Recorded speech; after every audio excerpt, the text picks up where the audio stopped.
My name is Jacob Resch, and I'm an assistant professor in the Department of Kinesiology at the University of Virginia, Curry School of Education.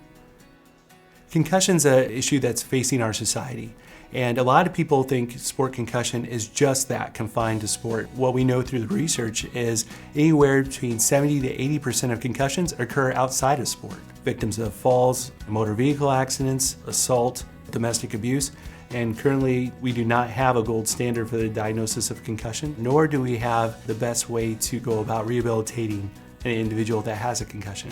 Hopefully with my line of research, we can really look at a novel approach to accurately diagnose the injury, but also to look at that diagnostic measure or that diagnostic tool and use it to treat or assist in the management of those individuals that are concussed.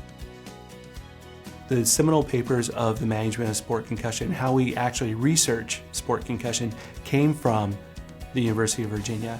And I'm really excited to be part of that tradition of excellence and further that tradition. Thus far in my research line, I've explored current measures of sport concussion, and several new measures are being introduced almost daily. New measures of cognition, balance, different ways to ask about symptoms and measure the velocity of a head impact. And I think the most exciting part of my research is when I go out and I get to educate other clinicians, the general public, about these different tests and their limitations in order to get the best result when working with our concussed athletes.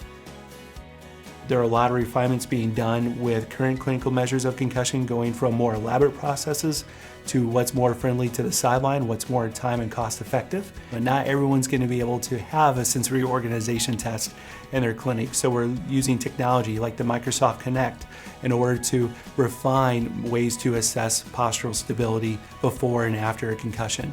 We're also looking at really exciting ways to address the physiology of concussion. Is a concussion isolated solely to the cranium? Is it isolated solely to the brain?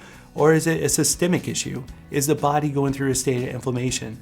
We'd like to move beyond what we're currently doing and start exploring new ways to approach this issue of concussion to improve the certainty of our diagnosis, as well as potentially have that double as a way to manage the injury. But also, more importantly, and the reason why I study sport concussion, is to make mom and dad and the athletes sleep a little bit easier at night.